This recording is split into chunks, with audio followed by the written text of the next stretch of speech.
Walk with Love and Death. I am a coward. That was how the book began. It was a novel I was reading not long after I had graduated from high school, and those first words staggered me. I remember staring at those words, unable to continue reading. I was so stunned.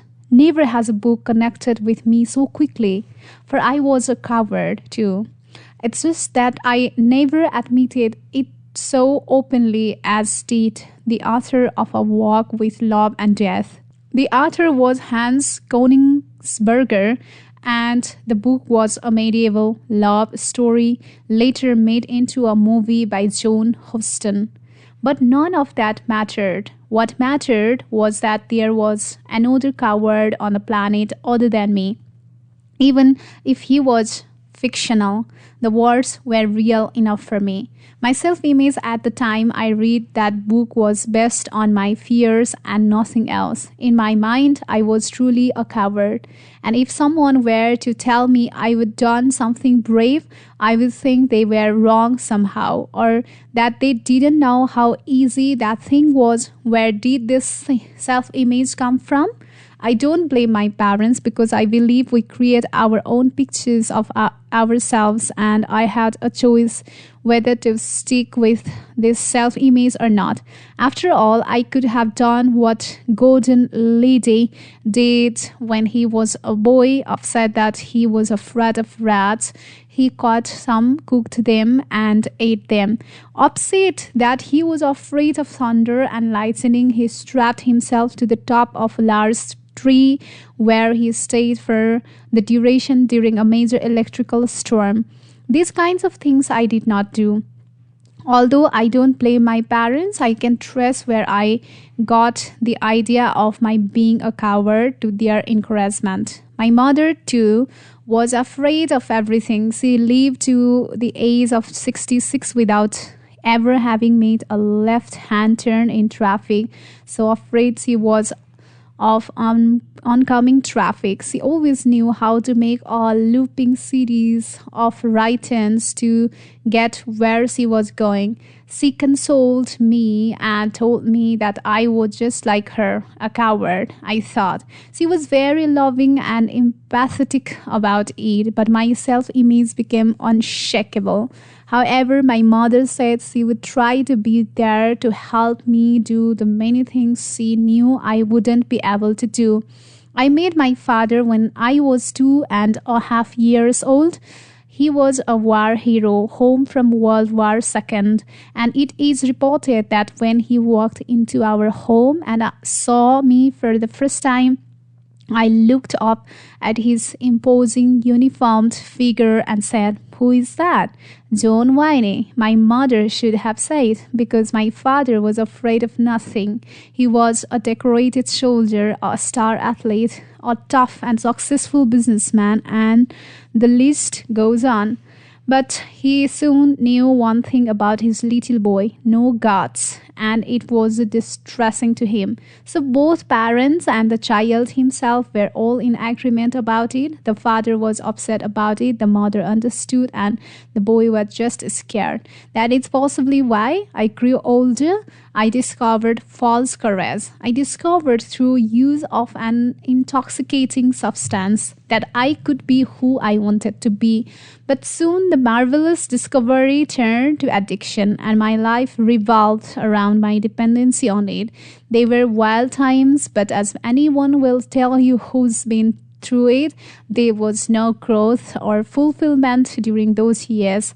They soon became an intolerable nightmare. Fortunately, I recovered. It has been more than 20 years since I have had to resort to chemically based courage. During that recovery period, which was often difficult, I came to learn a prayer that was popular among fellow recovering people. They called it the Serenity Prayer. And you have probably heard it. It goes like this: God, grant me the serenity to accept the things I cannot change, the courage to change the things I can, and the wisdom to know the difference. I think it was called the Serenity Prayer because that's what everyone wanted from the prayer. serenity. Abruptly ending a long period of substance abuse can leave you far short of serene. Although with each passing day it gets better and better, that prayer was something to hang on to. But after being clean and sober started to work for me, I knew something was still missing. I knew I needed more than serenity. My deep-seated self-image of being a coward had not gone away, and so I turned my attention to the second line in the prayer, the courage to change the things I can. In my mind, it was no longer the serenity prayer, it had become the courage prayer. Courage was still what I lacked, and that feeling of personal cowardice was still my entire self-image. It shaped my whole personality. When my friend Mike Killebrew gave me Napoleon Hill's The Master Key to Riches, the answer to my courage prayer began to come to me. If I didn't have the courage inside of me, I would create it, and at that moment, the process of self-motivation began in earnest. I could cite you many examples of the fears I had, but to illustrate how I overcame them, I will use an example I referred to earlier, my fear of public speaking. I've since learned that the fear of public speaking is not unique to me. In fact, it's considered the number one fear among our population today, even greater than the fear of death. To me, though, it was a painful manifestation of the overall deep fear that constituted my entire personality. I laughed knowingly once when Woody Allen said that he was afraid of the dark and feared the light of day. That was me. When I finally made myself join an acting class to face my fear of speaking, I learned to my horror that I was the only non-actor in the class. In our first session, led by the hugely talented actress and coach Judy Rawlings, I listened as everyone in the class talked about all the recent stage productions they had been in. Judy gave us each a long monologue to learn and recite in the next session. Mine was from Spoon River Anthology, and my character was a judge who had been mocked as a young man, but rose to judge those in the community who used to make fun of him. It was a challenging piece, and I was terrified. I knew I had to do something harder than the recital to prepare for the reciter, so I set out to do it. I memorized my part and began to perform it in front of people. I asked whoever would listen to sit down and watch me recite this piece. I did it in front of my actress friend Judy Livio, who had gotten me into the class. I did it on tape and sent it to songwriter and comedian Fred Neal. I did it in front of my friend Kathy. I made my children sit quietly and watch me do it over and over. Each time I was scared, my heart was pounding, and I hyperventilized. But each time it got easier and better. Finally, the day of the class arrived. I took the day off from work to rehearse this little 3-minute piece all day. When class time arrived, I was extremely nervous but not deeply panicked. In my life, there is a big and welcome difference. Judy Rawlings asked for volunteers to perform their monologues, and as each experienced actor got up to do theirs, I gained confidence. I could see that they, too, were very nervous. They were acting in front of peers, which is sometimes harder than before a normal audience. They were blowing their lines and, in embarrassment, asking to start over. Some of their voices were a little shaky. I was encouraged. Finally, with just 1 or 2 of us left to go, I volunteered and walked slowly to the front of the room. What happened then is something I'll never forget. As I went to the front of the room, just before I turned around to face the teacher and class, a voice in my mind spoke to me, and it said only one word: showtime. With a surprising surge of energy, I delivered my piece. My voice soared up and hit the dramatic points and dropped down to emphasize the subtle lines and the parts that I gave a funny interpretation to were drawing huge laughs from the class. When I was finished, I looked back up and saw that the whole class had burst out clapping, something Judy had told them not to do for anybody. When I drove home that night, I was in heaven. I kept reciting my monologue out loud, reveling in the memory of their laughter and clapping. The thing I thought I feared most in life was somehow mastered, and I repeated to myself the principle I had used to make it happen. The more I sweat in peacetime, the less I bleed in war. I often look back on who I was when I first encountered the words, "I am a coward." In a walk with love and death, I realized that today I have something that I didn't have back then. The knowledge that courage can be created. I still have fears, but I no longer am fear. I no longer think of myself as a coward, and when people compliment me on something I've done that they think was courageous, I don't dismiss them as being crazy or stupid. There is a way I use to motivate myself to overcome any fear that's in my way today. It's a way I have never told anyone about until now because it has a strange name. I call it Walk with Love and Death. When I need to get through something, face something, or create a courageous action plan, I take long walks. When I walk long and far enough, a solution always appears. I eventually get orientated to the most creative course of action. When you walk right and drew well in spontaneous healing, the movement of your limbs is cross-patterned. The right leg and left arm move forward at the same time than the left leg and right arm. This types of movement generates electrical activity in the brain that has a harmonizing influence on the central nervous system, a special benefit of walking that you do not necessarily get from other kinds of exercise. I call it a walk with love because love and fear are opposites. Most people think love and hate are opposites, but they are not.